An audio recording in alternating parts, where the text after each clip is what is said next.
tous, bienvenue sur le plateau de Virtuality TV, la web télé dédiée à la réalité virtuelle à l'occasion du salon Virtuality 2018. Je suis avec Samuel Hubert, fondateur d'Advir. Bonjour Samuel. Bonjour. Est-ce que vous pouvez nous présenter rapidement Advir ? Oui, bien sûr. Donc Advir, c'est une solution technologique qui permet aux développeurs de contenu de réalité virtuelle ou augmentée de monétiser leur contenu. En gros, on leur donne un plugin qui s'intègre avec leur logiciel de design de contenu, avec lequel ils peuvent identifier des zones de leur contenu, donc dans l'environnement 3D. Et ces zones sont ensuite vendues directement aux annonceurs de manière programmatique. Donc est-ce que c'est une solution publicitaire en fait ? C'est ça, c'est une solution publicitaire qui permet donc aux développeurs de placer soit des bannières, soit des vidéos, mais aussi des produits 3D dans leur expérience. Donc vous pouvez imaginer si vous avez un salon par exemple qui fait partie d'un jeu ou d'une expérience sociale, vous pouvez placer une canette de Coca en 3D qui est en fait une pub, mais pour l'utilisateur a vraiment l'air de faire partie du contenu. Et est-ce que c'est est-ce que c'est interactif, c'est-à-dire que est-ce qu'on peut imaginer que les utilisateurs puissent s'emparer de la canette de Coca par exemple ? Tout à fait. Donc il y a plusieurs niveaux d'engagement en fait. On vient de faire une campagne avec une marque de pizza, donc il y avait une boîte de pizza. Vous pouvez non seulement la regarder, vous pouvez aussi l'ouvrir, voir ce qu'il y a dedans et potentiellement même commander cette pizza directement.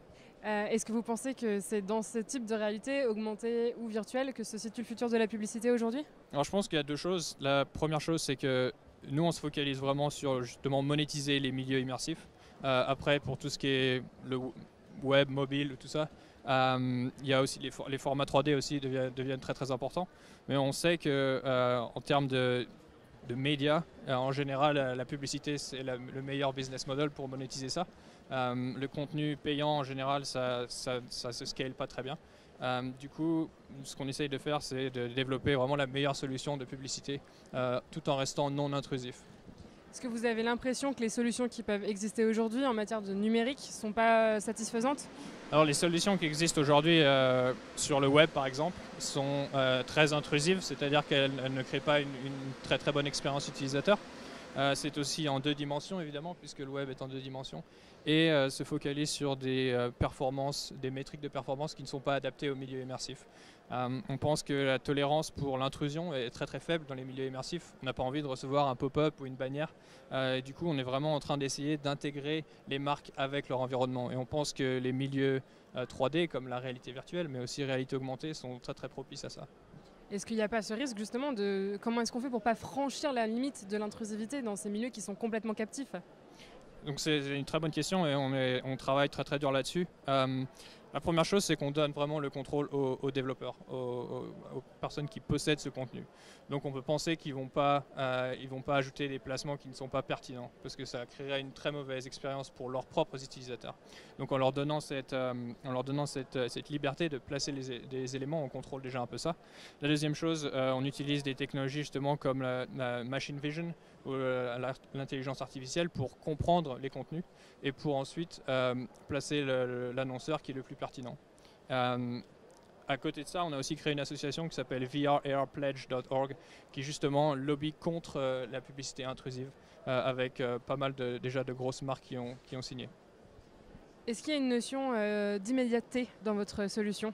Est-ce que c'est des publicités, du contenu qui est projeté en temps réel ? C'est tout en temps réel, oui. Donc en fait, l'idée, c'est on est directement intégré à des solutions programmatiques donc qui basent leur publicité sur de la data. Donc en fonction du profil utilisateur, vous verrez différents placements. Et c'est toujours en live, donc c'est streamé en live. Si vous le faites aujourd'hui et demain, vous verrez sûrement quelque chose de différent en fonction de l'appétit des annonceurs pour ce type de contenu. Et cette notion de live, de direct, est-ce qu'elle n'est pas dangereuse dans une certaine mesure où on pourrait se dire que les contenus ne sont pas forcément adaptés au public, ou est-ce qu'il n'y a pas un risque de voir quelque chose d'inapproprié diffusé au sein d'un jeu par exemple ? Donc une nouvelle fois, les développeurs ont une plateforme sur laquelle ils peuvent contrôler le type d'annonceur. Donc ils peuvent vraiment filtrer en fonction de leur type de contenu, filtrer le type d'annonceur. Donc par exemple, tout ce qui est jeu de hasard, ils peuvent dire on n'en veut pas. Tout ce qui est contenu adulte, évidemment, on peut l'enlever. Et du coup, ils ont vraiment accès à une granularité assez précise pour cibler justement les annonceurs qui seraient les plus pertinents. Après, s'ils veulent vraiment s'ils ont vraiment un annonceur en tête, par exemple, ils peuvent créer des deals particuliers avec cet annonceur. J'ai une dernière question à vous poser. Est-ce qu'il y a des annonceurs ou des secteurs qui sont plus propices à ce type d'offre que d'autres, notamment dans le divertissement, par exemple ? Donc les annonceurs vraiment réagissent au type de contenu qui existe. Donc au jour d'aujourd'hui, en réalité virtuelle, il y a énormément de jeux, à peu près 75%.